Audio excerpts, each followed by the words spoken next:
Olá, segunda série. Iremos iniciar agora as aulas 1 e 2 relacionadas aos conteúdos de Química. Então, nós vamos ver os conteúdos da semana passada e dessa semana, ok?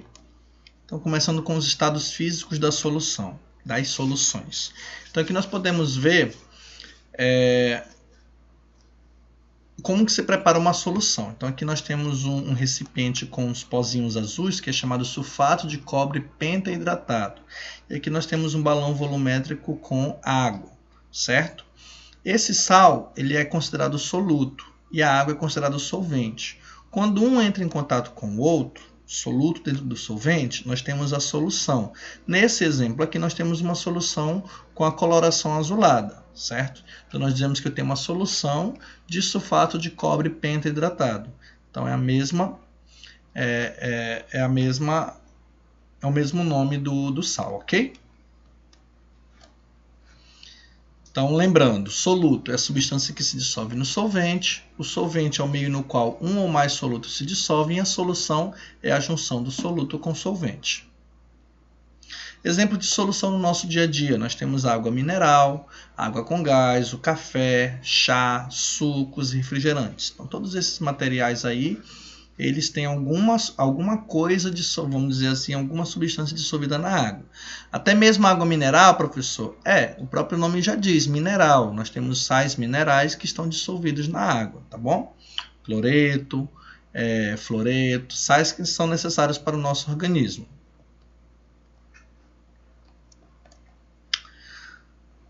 O que é uma solução, então? Soluções são misturas homogêneas de duas ou mais substâncias, que podem ser obtidas pela adição de uma ou mais substâncias à outra, sem que elas alterem sua constituição química, formando uma só fase.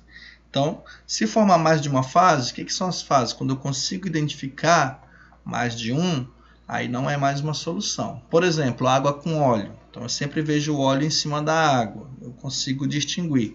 Não é solução.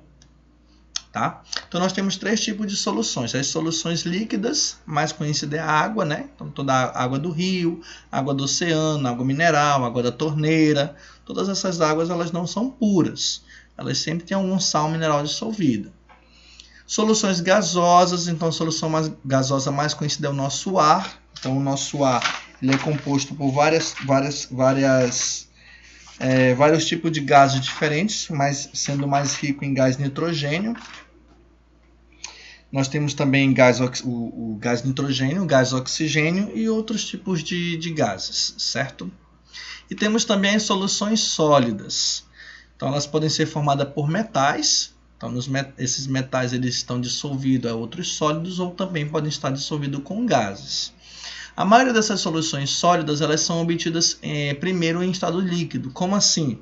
Eles vão fundir o metal, deixar ele no estado líquido, faz a mistura e depois solidifica. E essas soluções sólidas elas também são chamadas de ligas metálicas, certo? Por que são feitas as ligas metálicas? Normalmente, os metais eles não são empregados puros, são poucos, como exemplo o cobre, que ele é um bom condutor elétrico, então por isso ele é utilizado para fazer fiação de poste, né? Fiação elétrica. E o alumínio ele é bom condutor térmico, então ele é utilizado para fazer panela, para fazer latas de refrigerante, para refrigerar mais rápido, latas de sucos também, né? E a maior parte dos metais eles não são empregados puros, como o cobre ou o alumínio, mas sim através de ligas.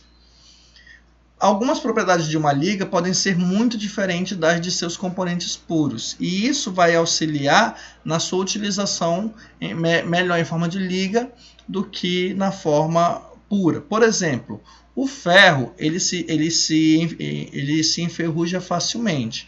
Já o aço, que ele é feito à base do ferro, ele não vai se oxidar facilmente, ele não vai enferrujar facilmente. Então, por isso é melhor, mais vantajoso utilizar o aço do que o ferro. Então, aqui nós temos uma tabela com algumas ligas, alguns elementos que são feitos, algumas propriedades e algumas aplicações. Então, o aço ele é feito basicamente com ferro e carbono, mas pode conter manganês, cromo, vanádio, níquel e cobre, e também traços de alguns outros elementos. Ele é branco acinzentado e é utilizado na indústria mecânica para fazer pontes e estruturas na construção civil. O aço inox ele é a mistura do aço comum juntamente com cromo e também níquel. Ele é inoxidável e tem boa aparência e é utilizado para utensílio de cozinha, equipamentos odontológicos e também para cirurgias. O metal de solda elétrica ele é uma mistura de chumbo e estanho, ele tem baixa temperatura de fusão e ele é utilizado para soldas de contatos elétricos. A liga de níquel-cromo ela é feita de níquel, cromo e ferro, tem uma temperatura de fusão elevada, baixa condutividade elétrica e é utilizado para fios de resistência elétrica. O ouro, dependendo do quilates, pode ser 18, 24 quilates, né? É uma mistura de ouro, cobre e pode também, além do cobre, ter prata, tá? Ouro com prata, ouro com cobre, ouro com prata.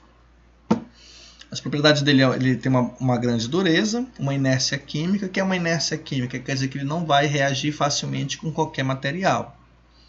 E ele tem uma boa aparência, por isso que ele é utilizado basicamente na joalheria.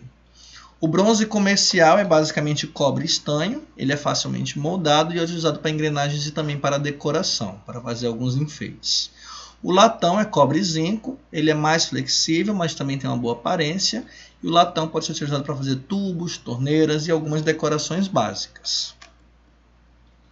Segunda semana, esse conteúdo dessa semana de agora, o que é a solubilidade?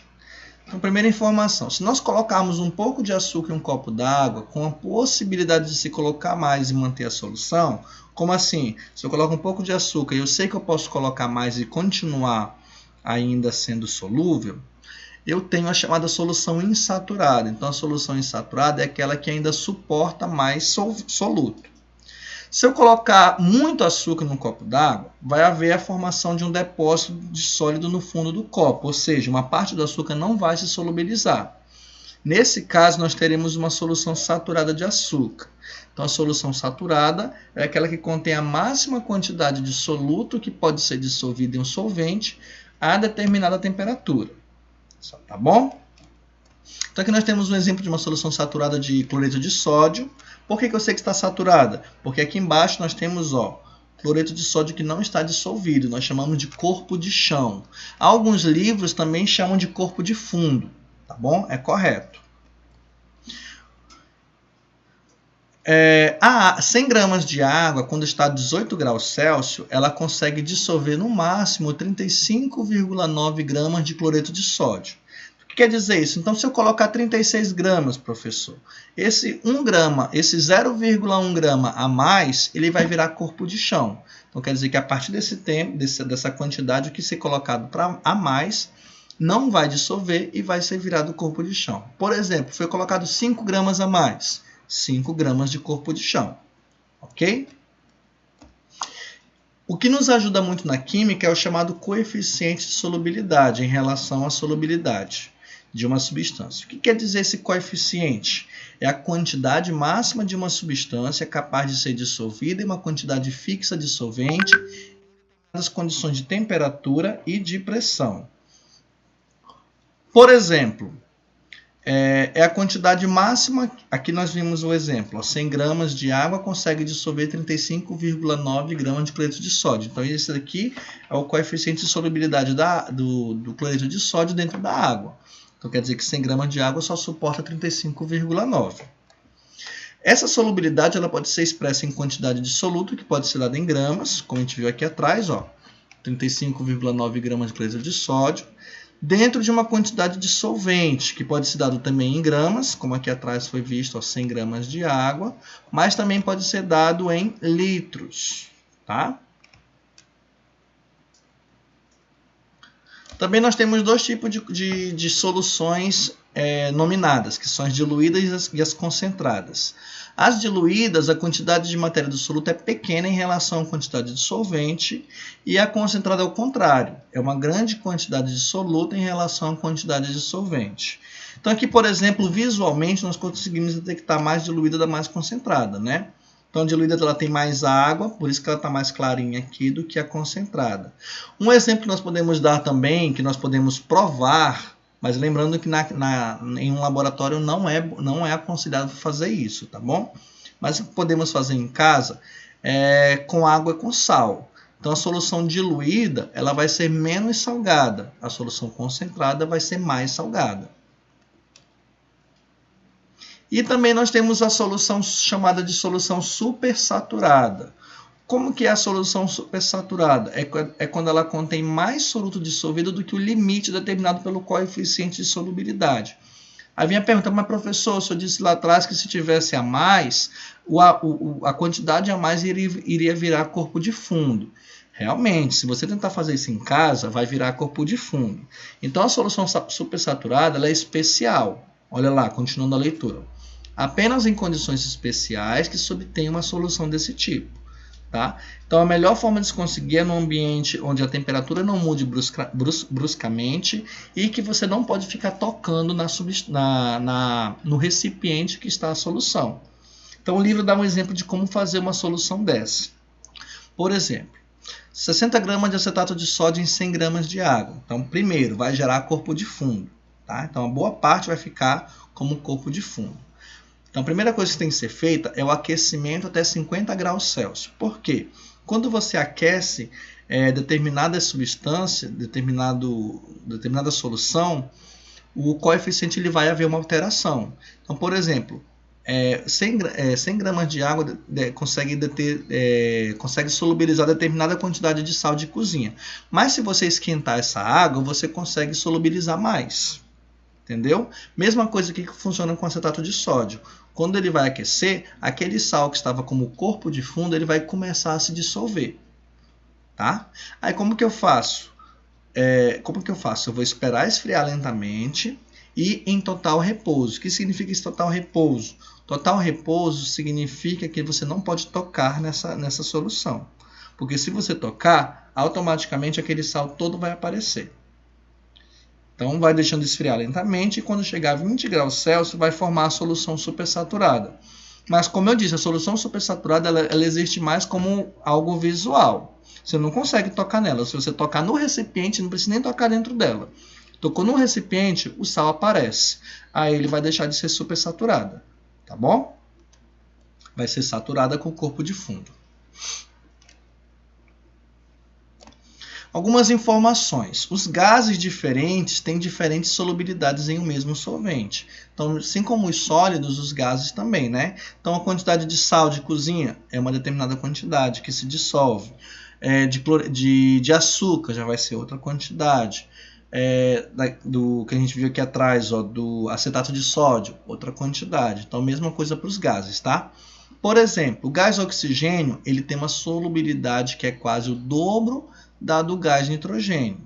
Então isso é bom, por exemplo, para ambientes aquáticos, né? Então é mais fácil solubilizar gás oxigênio do que nitrogênio. É bom para um ambiente aquático, por quê? Porque as plantas aquáticas precisam do gás oxigênio, os peixes precisam do gás oxigênio, os outros organismos que vivem naquele ambiente aquático precisam do gás oxigênio. Então isso é bom, certo? E aqui já vai acontecer um processo ao contrário do que nós vimos com a solução supersaturada, que quando a gente aquecia a solução, ele conseguia dissolver mais o sólido. Aqui não. Por exemplo, o aquecimento da panela de água, o que vai acontecer quando a panela de água ela é aquecida? Os gases constituintes vão escapar gradativamente da solução, pois passam a ser menos solúvel em água do que era a temperatura inicial, que era mais baixa. Ou seja, aqui vai ser o contrário. O aquecimento ele vai dissolver menos gás ainda, certo? Por isso que quando você aquece, por exemplo, uma água, deixa esfriar ela e toma, o gosto dela é totalmente diferente, porque falta aqueles gases que também dão um sabor para a água. Deixa ela com aquele gosto mais conhecido, tá bom? E por fim, a pressão elevada, ela é um recurso usado por algumas indústrias, como por exemplo, a indústria de refrigerantes, de vinhos espumantes, cerveja e água com gás. Por que a pressão elevada é um recurso utilizado pelas indústrias? Para conseguir colocar mais gás naquela substância. Aqui nós temos o exemplo da água mineral. É mineral, tá? A água mineral, por exemplo, ela é engarrafada com uma pressão de cerca de 4 atmosferas. E quando a gente abre uma água mineral, a pressão ela vai cair para 1 atmosfera. Por isso que aqueles gases que estavam dissolvidos na água, eles vão deixar de estar dissolvidos e vão começar a sair rapidamente da solução. Começa a formação de bolhas e também tem aquele estalo que nós conhecemos quando abrimos uma água mineral. Ou um refrigerante também. Tá bom? Então aqui, ó, a solubilidade de um gás em um líquido se torna tanto maior quanto maior é a pressão desse gás sobre a solução. Então, o que quer dizer? Que quando a solução está no ambiente com uma pressão alta, solubiliza mais gás do que se tiver com um ambiente com uma pressão baixa. Ok? Então, por enquanto, eram essas informações que vocês precisavam e bom estudo a todos.